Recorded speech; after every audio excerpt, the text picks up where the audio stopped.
Hey, and welcome back. In this video, we will explore Apple as a case study for innovation and how that drives an organization's long-term success. But let's start with going back a few steps, actually a few decades. Apple was maybe one of the most important companies when it came to the PC revolution, together with Microsoft. Apple was providing the hardware, Microsoft was very much focused on the software piece. After a few successes and failures, Steve Jobs was fired as Apple's CEO in 1985. In 1996, 90 days close to being bankrupt, Apple brought Steve Jobs back.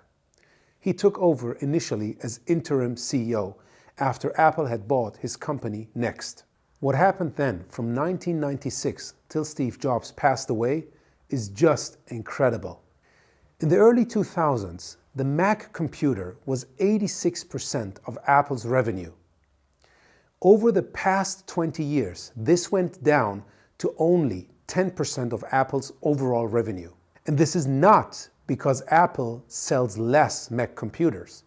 Actually, the number of Mac computers that they sell skyrocketed in this period. So moving from 86 to around 10% of the revenue is due to all the new products and services that Apple has created in the past 2 decades. It all started out with an extension to the Mac, being the iPod and the iTunes Music Store. Apple managed to create a business model around legally downloading music and making that music accessible to them anywhere they went. This not only resulted in a lot of iPod sales, it also resulted in more Mac sales as the Mac became the hub for the iPod.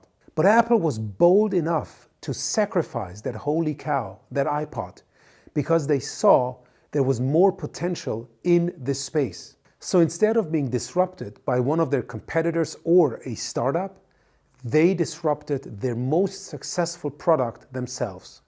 The iPhone that was introduced in 2007 was basically an iPod, a phone, and an internet navigation device. So anybody who owned an iPhone now did not need an iPod in the future. And if you look at the iPod sales over the years, they went up fairly quickly, but they also dropped down because Apple was bold enough to disrupt their own cash cow. Many organizations fail to do that. And guess what? It's not that their cash cow remains a cash cow. It's that some other organization, some startup comes around and disrupts them, and then they become irrelevant. We saw this happen to Kodak, who happened to invent the digital camera. We saw that happen to Blockbuster, who was able to acquire Netflix.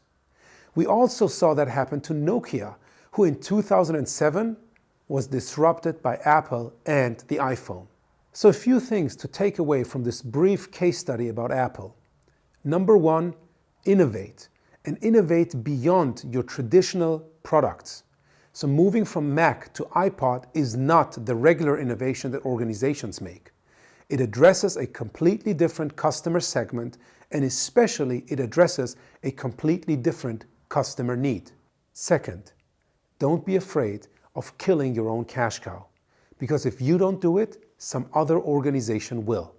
And then you become as irrelevant as Nokia, Blockbuster, and Kodak. I hope this brief case study about Apple showed you the power of innovation, moving beyond customer needs and segments, and also the willingness to killing your own cash cows.